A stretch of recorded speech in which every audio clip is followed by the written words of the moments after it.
the BMW R18. Elegant, classy, and sporting the Big Boxer that had Americans confused on its practicality and purpose. I thought the same thing. A question I had, as many others, is this motorcycle as comfortable and fun to ride compared to its rivals in the American big twin market? Many Americans think otherwise, but we may have just gotten it wrong. I like this, man.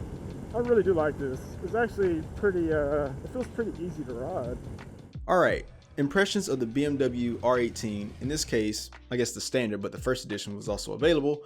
For reference, my height is 5 feet 10 inches and I have a 28-inch inseam and I weigh around 175 pounds. Seat height is comfortable for me at 27.2 inches. It's easy to flat foot, absolutely no problem.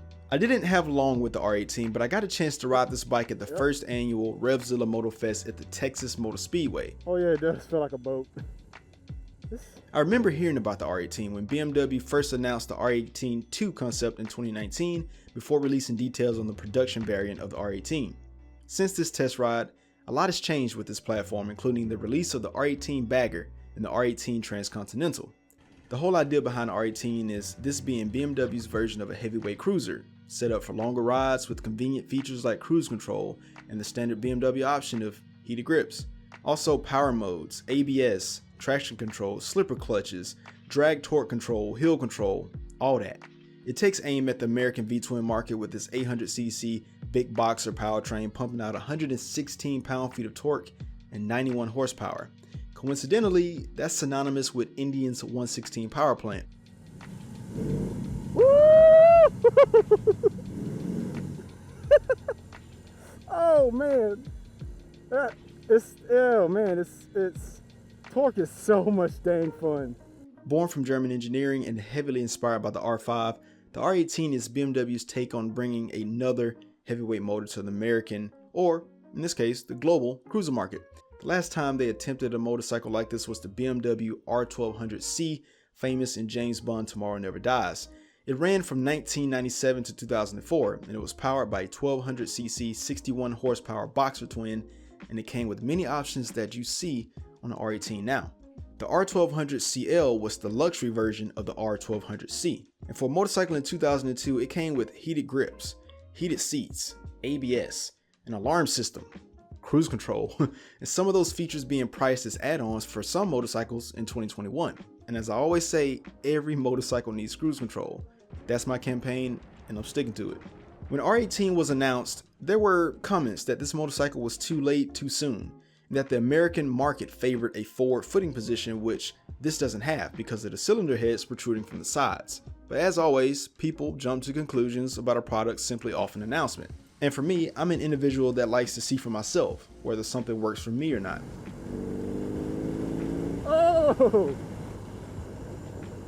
This torque is awesome, man. But I was given the R18 standard to ride while also having the first edition trim close by. But seeing a motorcycle on paper and pictures is an entirely different perspective than seeing it in real life and putting your hands on it.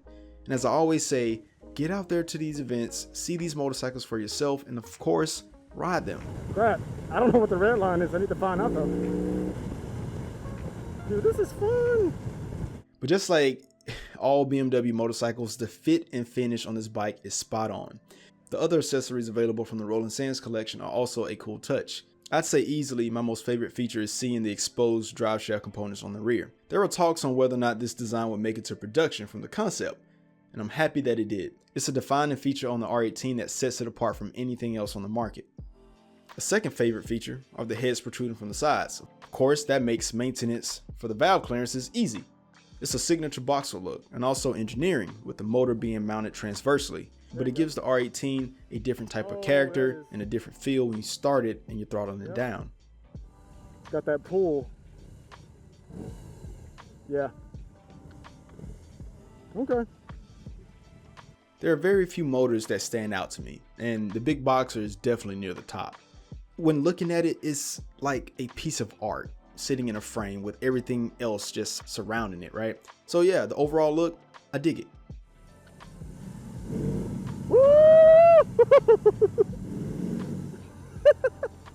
The exhaust tips, they're growing on me. It's different, although I think they do flow well with the lines of the bike.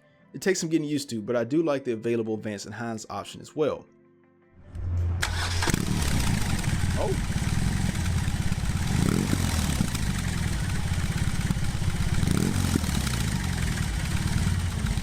Okay.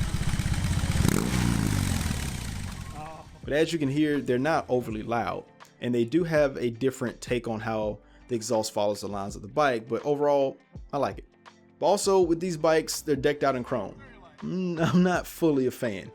And I say that because I barely wash my own motorcycles, so I'd probably want to get most of these parts blacked out besides the drive shaft, you know, because I love seeing that drive shaft spinning, but that's of course just a personal choice. The big question mark many people had is, where would you rest your feet or stretch out on long rides? Considering this motorcycle is aimed at the American market, as silly as it may sound, it's a valid question. I also had that question, and a BMW representative said to simply rest my feet on the heads of the motor. I say this because this was shortly before BMW announced the accessory to rest your feet on the heads correctly.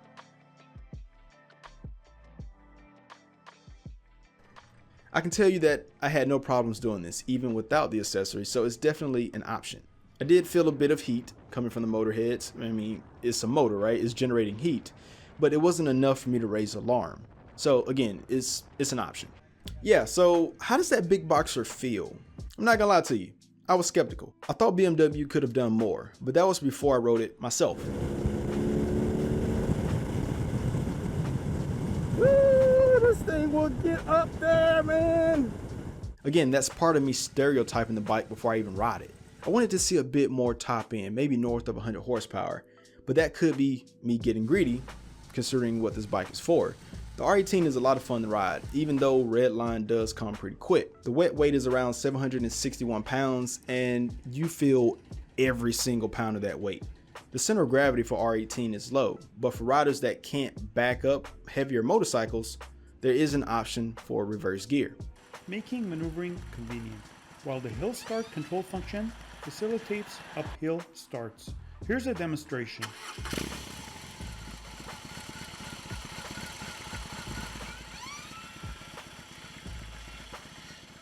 But considering my usual motorcycles are muscle bikes, I personally had no problem with this. The M109R has prepared me for riding practically anything. But since this was a demo ride, again, I didn't get a chance to spend a lot of time with this bike.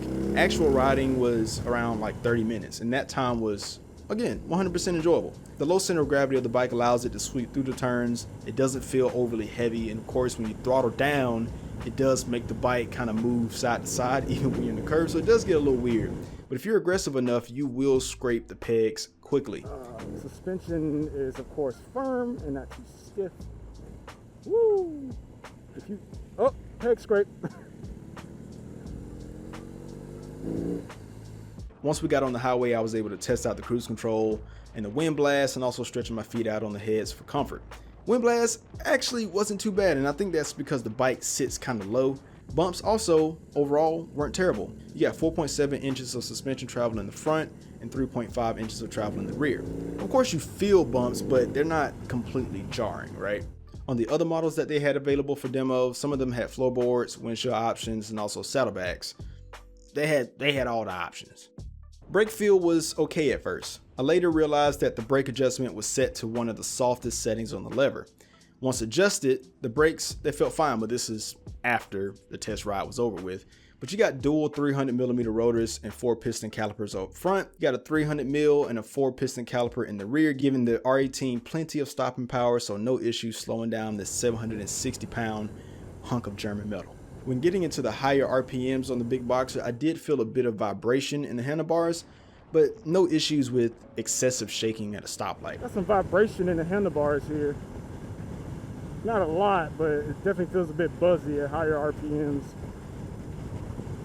But for some people, you want that, right? It's the character of the engine. But for me, I like not having excessive shake or buzzing in the handlebars. But again, it wasn't excessive, especially considering this motor is mounted transversely, right? So one blip of the throttle makes the R18 kind of move sideways a bit, ever so slightly. That engine is fucking weird. Like the way that it pulls. At the beginning when you first get in it? Yeah, when you first get in it, and if you're at stoplights, like I was gonna rev bomb the tunnel, and I go, nope. Nope, because as soon as you hop on it, you can feel the front end move under like hard acceleration. It's weird. Okay. At the time, I forgot which power modes deliver what amount of power. You got rock, roll, and rain, but eventually I did swap over to rock. That gives you the full amount of horsepower and torque from the motor. I don't remember which mode. That's definitely not the best. Power delivery is different.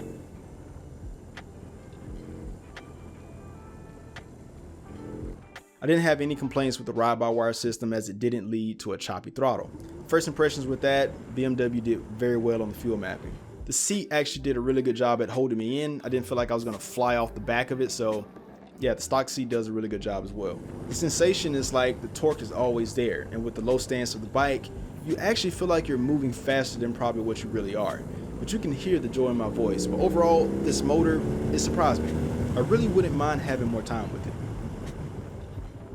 What always gets me excited is the custom scene, along with other models that manufacturers have planned for their new powertrains. The R18 2 concept was a start to this movement with the Big Boxer, and seeing others out there making custom bikes with this platform is even more exciting.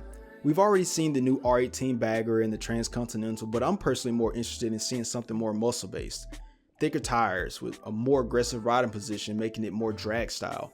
That's simply my preference, but I do think the R18 looks elegant with its classic styling for those that are interested in that. It's not necessarily for me, but I can appreciate everything BMW put into the design. But given my short time with this motorcycle, I can't say whether or not the R18 would prevent me from wanting something else like an Indian Chief. I've had a lot of time on that motorcycle at various periods, and I look at the R18 wondering how would I feel about this motorcycle if I had it for a few weeks. Maybe riding one on my commute to work, or just doing a big long weekend trip with one to see how long it takes for me to get fatigued.